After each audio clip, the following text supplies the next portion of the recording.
Hope you enjoyed the show. Today we're looking at brand new for 2019, the BT-METER, the BT-39C. I want to say a shout out and a thank you to one of my viewers for recommending this meter for a video review.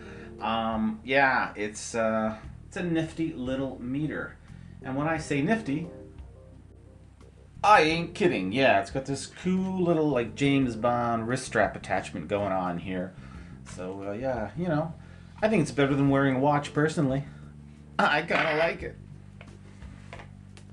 Yeah, this meter ships with a lot of little extras, including this cool little magnetic attachment here on the back. So gotta be careful when you take it out of the box like I did.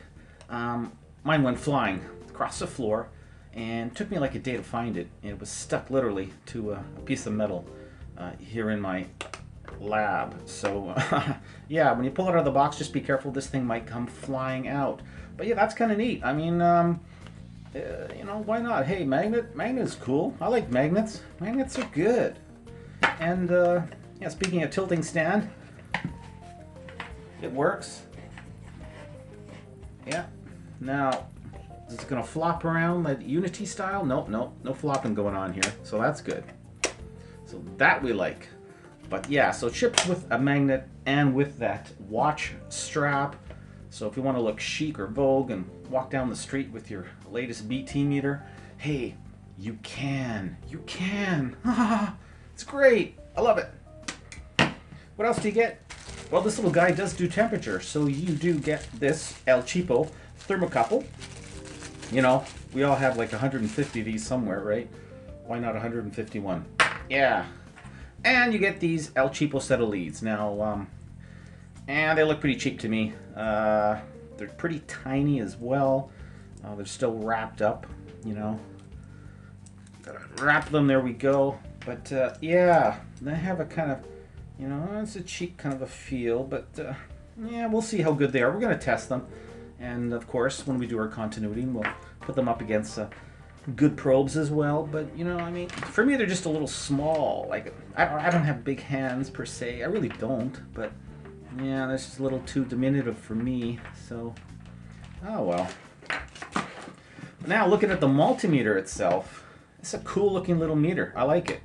Now the boot. Okay, so the boot is attached permanently to the meter. This will not come off.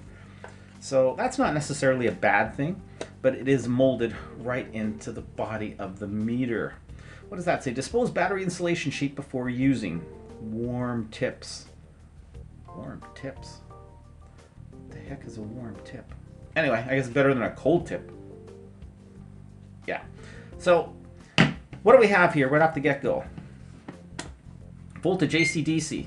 Then we got our list of functions, including continuity, diode, capacitance, and resistance. Moving down the line, we've got temperature. That's always good to see on a cheap old multimeter. Fahrenheit and Celsius, so we can do both North American and European. We've got frequency, like every good cheap old meter, non-contact voltage.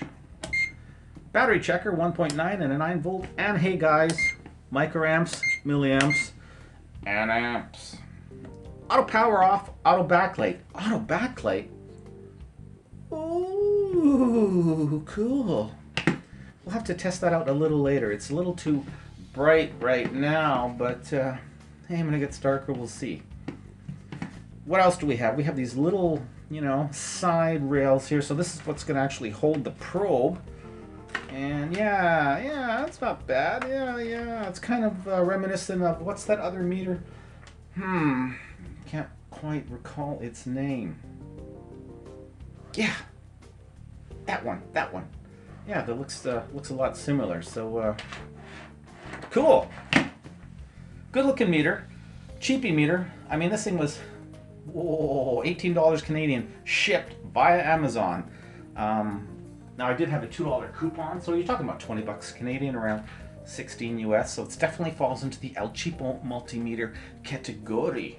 And I like cheap multimeters. Why do I like cheap multimeters? Because everybody can afford one, right? Doesn't mean I don't like expensive multimeters. Well, I love expensive multimeters too, but damn, I really like my cheap multimeters. So, yeah. All right, so those probe holders are kind of cool. We have a rel feature, which is really nice, something you don't often see on a cheap multimeter.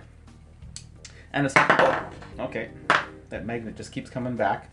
We have our range select switch, a hold. Now I'm assuming this is just your L-typical. Let's get a setting and use our third hand to hold.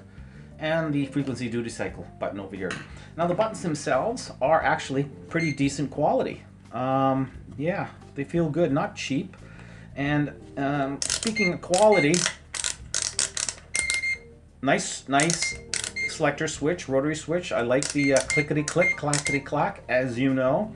Now my only gripe right from the get-go is the fact that it's a little small for me, for my fingers. I like something with a little more, you know, get your fingers in a little more meat, maybe just a little longer, you know. But and it does have that annoying beep beep beep everywhere you go, but hey, I mean, it's kind of par for the course. Now the other thing as well, you can turn off the auto off feature by holding down on, I believe, the hold button. Let's see. Nope. Let's try it again. Hold down on the select button. There we go. 1, 2, 3, 4. And that should have disabled the auto off. Now the auto on is still showing up. Let's see. Let's try that again. And okay. So, oh yeah, so it was off. So if we see over here, there is a little icon that has the universal symbol for, I guess, auto off. There you go, right there, yeah. So when you do hold down on the select switch, yeah, that disappears. So that is in the auto off mode. And now we don't have to worry about this little beast turning off on us when we don't want it to. Thank you, BT-METER. So right away, first impressions, yeah, I like it. It's cute, it's cheap, a lot of features, a lot of unique little things. And I mean, let's see how it compares when it comes to actually testing. Another neat little feature with these lead holders is you can use them to actually test the batteries. AAA's at least, kind of cool. Right now we are in battery testing mode, and let us see what we have. So showing us 1.598, and that is with a little bit of a load. So yeah, this battery is good to go. For comparison purposes, we're going to put it right up against the WinApex ET8101. This is like one of my favorite multimeters, El Cheapo meters of 2018. Yeah, I'm liking it. Now, just so you know, guys, it's going to be a lot of work, but I am in the process of actually doing a multimeter review showdown of all the cheapo multimeters of 2018. That's right, there will be at least 12 of them, and I'm going to pick the best of 2018. Now, it's going to come up hopefully in the next couple of weeks, so stay tuned for that. But getting back to the show at hand, yeah, there we are. So, because this one has the slightly bigger looking chassis, yeah, it's just a tiny bit bigger than the 8101. But it definitely looks bigger when you put them side by side, but probably because of the way the probe holders are attached here.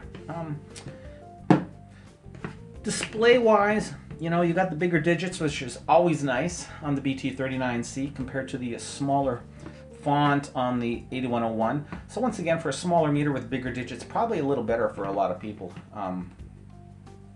who maybe don't have the greatest eyes in the world. But hey, even if you got good eyes, right, I still like those big digits. I mean, yeah, I'm liking it. Are you liking it? We're liking it.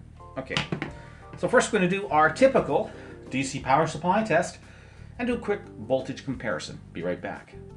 Okay, I have them both hooked up to the DC power supply. We're going to start off at 9 volts today. I'm going to just take it up to, let's say just over 30. So here we go. And we're starting off now. We're at 18.2 volts. Boy, that was fast. 18.29 for the BT-39C, 18.26 for the 8101. Let's take it up a little higher. 21 volts even on the power supply. 21.14, 21.11. So yeah, they are pretty darn close. And we're going to just max it out right now. 31.8 showing on the DC power supply. 31.88 for the BT-39 and 31.8384 for the ET8101. So yeah, pretty close. Now neither of these have a bar graph scale. So that's missing. That's too bad. That would have just been super duper. And if I'm just going through the ranges here, as you can see, they both claim around 2.5–3 second update refresh time. So is one a little closer than the other? Probably have to say that the BT-39C seems to be just a tad bit faster in terms of refreshing that display. Yeah. Now, one really nice thing with all of the cheapy multimeters coming out lately is the fact that they have some pretty impressive specs. And the BT-39C is no different. It does claim a capacitance range of up to 100 millifarad at 100,000 microfarad. Gotta love it. Love that. Now, the resistance is not as good. It goes up to 60 mega ohm. Still not bad. I always like it if it can at least do 100, but hey, I'll settle for 60, right? And in terms of the voltage range, it's 600 volts AC and DC. Frequency up to 10 megahertz. So, yeah, it's got some pretty decent specs all around. The other thing which we're going to test is the diode mode. In fact, we're going to do that next. 1.4 amps and 1.42 showing up on the BT-39C. Now we're in AC volts mode, and as you can see, 120 volts AC, which is spot on here in Canada. And here we are, 60 hertz, and the duty cycle of almost 50%. So yeah, the frequency is duty cycle, no problem. Okay, and since we had such fantastic continuity, I just want to look at the basic ohms mode, look at the resistance in the leads. We do have a rel mode here, so if we have any undue resistance, we can always rel that out. Let's take a test here. And look at that, spot on, no rel necessary, so very impressive. Let's take out an old Fluke demo testing board and just go through the resistance settings very quickly. We've got a 0.55% resistor here, 0.4, pretty close. Here's a 22 mega ohm resistor, and that was fast. Wow, look at that, 23.15, no settling, super fast. Yeah, I'm very impressed with the meter. Very, very fast. Okay, we'll go into capacitance mode quickly, a smaller cap, and let's just see what we've got. This is a 3.3 microfarad, 2.89, it's 10% tolerance, so well within spec. And finally, a tiny 0.01 microfarad capacitor and 10 nanofarads, so spot on. Finally, we'll do the diode mode.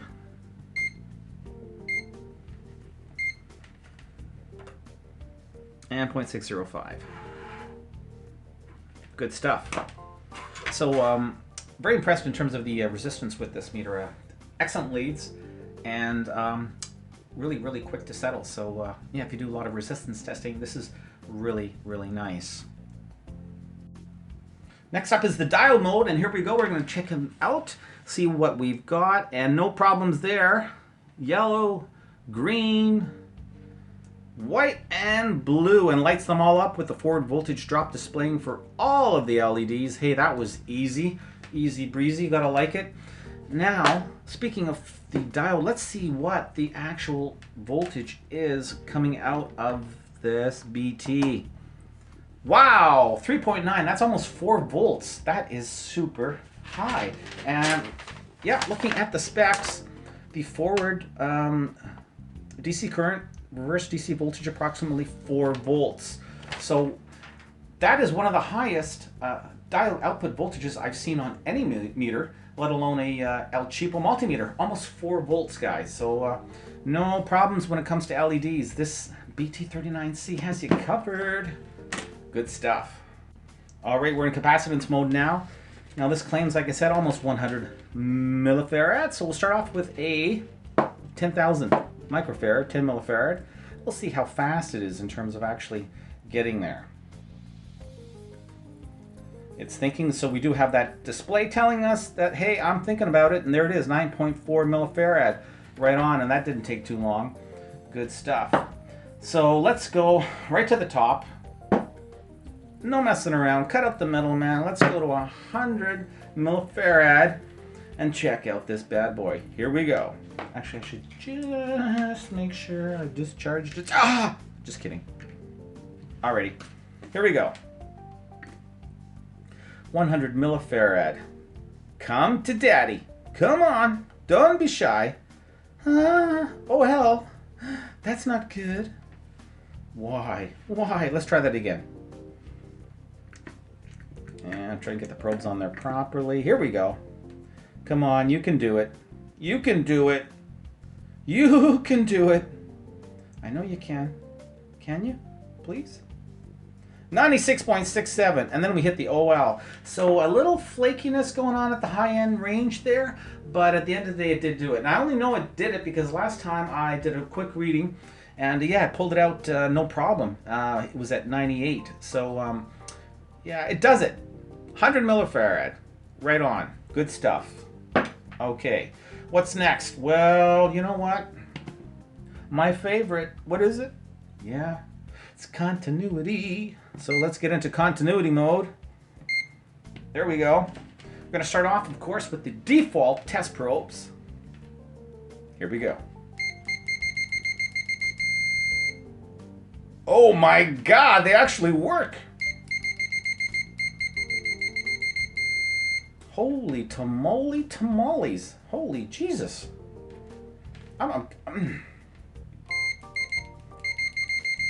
Wow. Okay, guys.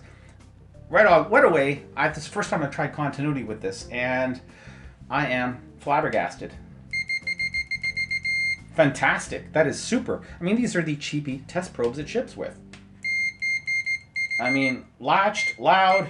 Wow. You know what? I'm not even going to try any other probes because it just doesn't get any better than that. Holy yeah. Wow. Okay. Without a doubt, this cheapy multimeter has the best continuity I've ever tested with the default test probes. Awesome. I'm impressed. Okay, we're trying out the NCV, the non-contact voltage mode, and as you can see,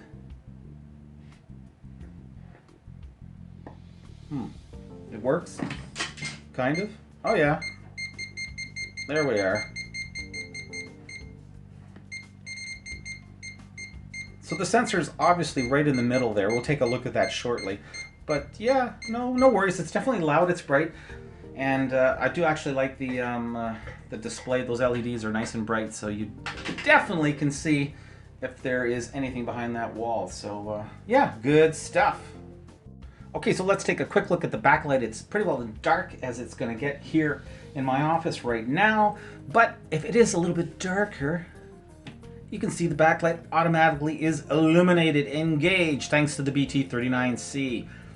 If we take our finger away, pretending it's actually daylight, yeah, the backlight comes off. So once again, that is kind of a neat implementation. Now, my only gripe is I still wish that I could leave the backlight on. You know, maybe there's some light, but I still want to have that extra little bit of illumination. So I wish I had the option to have the backlight enabled even in light conditions. But that being said, I mean, it does work, and it's a pretty cool implementation. As if the BT-39C doesn't do enough, hey, it also does temperature. Right now I've got the thermal sensor plugged into the meter itself, and as you can see, we are in the temperature setting. Presently we're sitting at the Fahrenheit setting, as you can see, and we're showing us a reading of 125 or so degrees. Now we're gonna simply hit the select switch, puts us into Celsius mode, and yeah, it is a balmy 51 degrees Celsius in that little cup. Cool. Now I have the temperature probe hooked up to a soldering iron right now, and the temperature on that soldering station is showing us as 406 degrees. I'll just move up there. So we're showing a reading of 406 degrees Fahrenheit. See how accurate that is here. It's still climbing. Now this is one of these cheapy 937D clones, but hey, it's actually a pretty decent little soldering station. So we'll see just how accurate it is. Almost at the 400 Fahrenheit range. 390, still climbing. Remember, we're looking at 406 degrees Fahrenheit according to the unit itself. We're almost there. 399, 400, 402, and 403. So it's settling. It's pretty well. It looks like it's almost at the peak. Okay, we're at 406 now. And yeah, climbing a little bit. 408. Hey, good stuff. So that is an accurate cheap 937D clone. Now, this is not a soldering station review, but yeah, it's always nice when you can verify temperatures, especially extreme ones when it comes to like soldering irons, tips, that sort of thing. So excellent. The thermal sensor is working perfectly on the BT-39C. Dispose battery insulation sheet before using warm tips. What the hell does that mean? Okay, so in order to take out the battery, we simply remove one Phillips screw, and as you can see, that is going into a threaded insert. So, booyah, good job. Lift it off, just like so, and I forgot the other screw. I stand corrected. There is 2 screws to remove. So let's just do that quickly. And there we go. So, hey, good stuff. Yeah. Instant access to the fuses, milliamp, and the current range, as well as the 9-volt battery. So, once again, I'm very impressed with this meter. And guess what, guys? I was wrong. The boot, it does come off. It doesn't come off. Yes, it does. It does. Look at that. Okay. That was easy. Eventually. So with the boot off, yeah, there you go. Looking good. Looking good. Turn it around. Get to the inside. There was one screw I had to remove. Probably another one right here.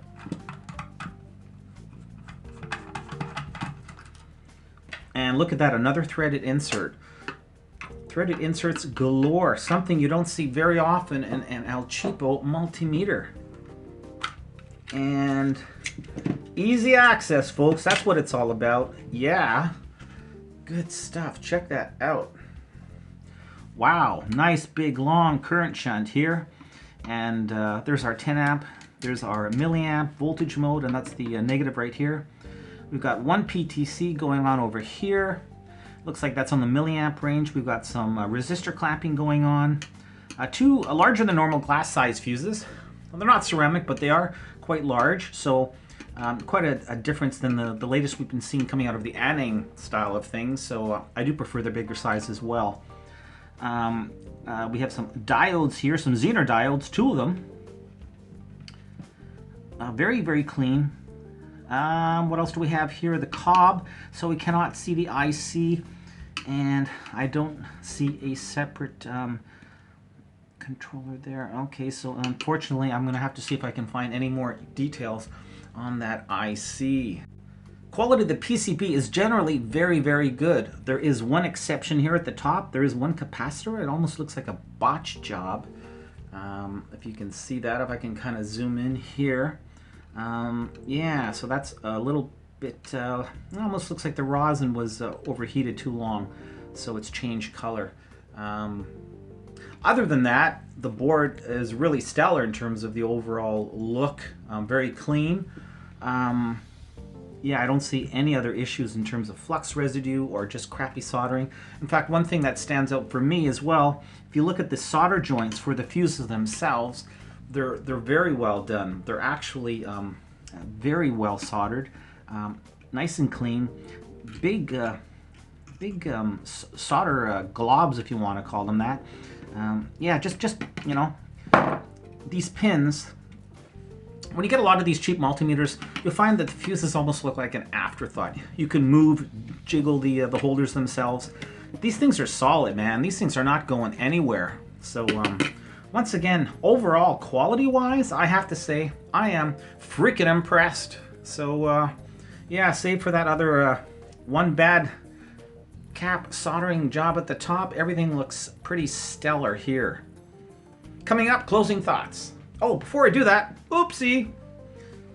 Fab date December 28th, 2017. Revision 5.9. Go figure, revision 5.9.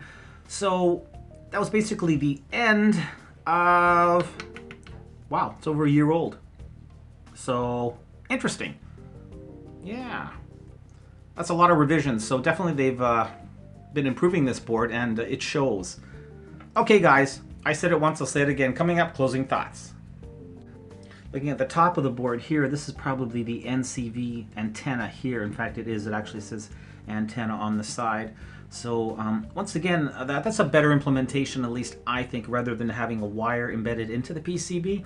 They have this metal filament that goes around the entire circumference of the top, so it's definitely going to be a little more sensitive in terms of detecting that non-contact voltage. Closing thoughts on the BT meter. Wow, this thing kicks the llama's ass! I'm so impressed! I mean, these leads, these cheap freaking leads, they're amazing! What gives? I'm still shocked. Wow, that was amazing continuity. And I mean, in terms of just general functionality, everything works, and everything works really well. This thing can auto range really fast, it settles on a range nice and quick, it does a big capacitance measurement of over 100 millifarad, it does temperature, on contact voltage, which actually seems to work and work well. I don't know what else to say. Even has that cool auto backlight feature. I mean, yeah, we're talking a cheapy multimeter here, guys. And the build quality really wasn't that bad. Come on, it wasn't. It's not a fluke, but hey, flukes don't cost 20 bucks. So yeah, I'm impressed. This is, you know, if you don't own one of these cheap meters, now's a good time to buy one, because this guy says buy me.